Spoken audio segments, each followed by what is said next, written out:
This is something that I think every American should know, especially if you care about where your tax dollars are going and don't like to see the libs lie and get away with it. Libs constantly complain about cuts to, well, pretty much anything.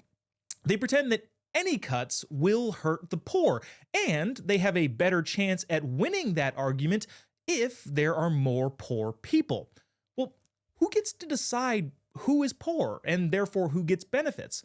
Well, for the last couple decades, it's been the US Census.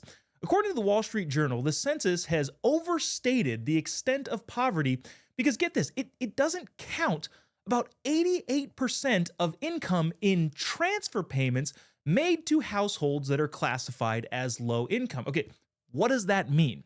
Okay, well, we often hear about this income gap, but whatever we do, the libs leave out this massive caveat when you talk about the income gap. The Census Bureau doesn't count about 90% of the purchase power given out to the lower income class, which means that when you're measuring income, they don't include things like refundable tax credits, food stamp debit cards, Medicaid, and about 100 other federal, state, and local transfer payment income programs. In other words, the census fails to account for about $2 trillion in government benefits that are given to low-income households to meet their needs. Now, because they don't count those payments, the census says the average household income that's in the bottom fifth or the bottom 20% is only about $17,650, again, according to the Wall Street Journal. Now, if you count all of the money that the government gives to low-income people, well, that number goes up to about $65,000, which is about the median household income.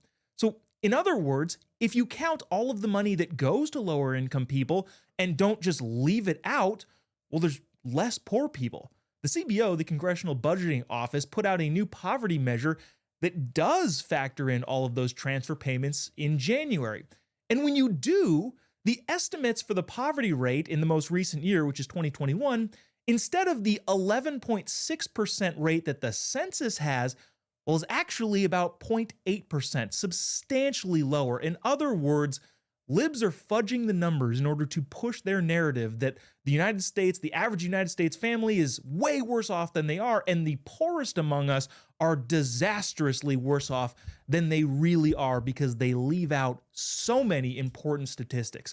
Here to talk about that and so much more is comedian Dave Hahn and Turning Point Frontlines reporter Brandon Drey. Guys, thanks so much for joining us today. Thank you for having me on. Brandon, I want to start with you. I want to start with you, Brandon. This whole idea, you see Bernie Sanders and AOC, they're on like this big tour where they actually are pulling some big audiences, and all of their arguments really cater to the fact of look at how many poor and impoverished people are. But like you just said, they don't, when they factor in those numbers, they don't count any of the money that the government already gives.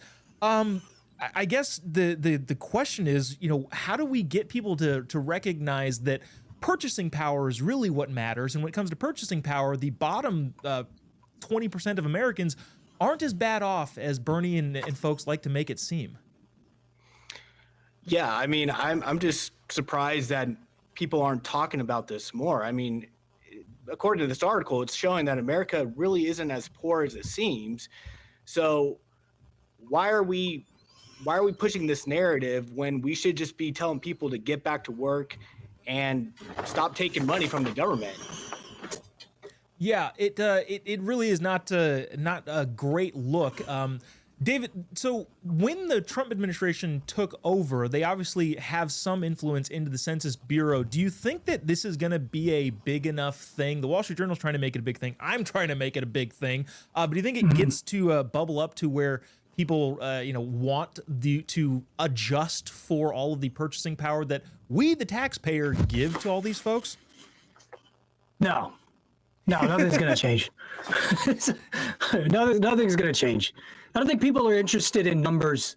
They're only really interested in numbers that suit their worldview. So, but here's the thing. So I would think that the Democrats would want to push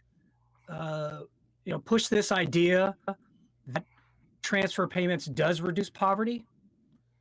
Yeah. I mean, it's a way for them to show that the programs work, right? Yeah. Yeah, that should be the point. Wouldn't this be like a thing like, hey, look, the poverty rate went down because of how much money are they giving? But of course, yeah, that kind of works against itself. If you have a bad idea, a good point in that bad idea doesn't make the bad idea go away. It still says, oh yeah, well, we need to keep saying people are more poor than they actually are, or else our money will dry up.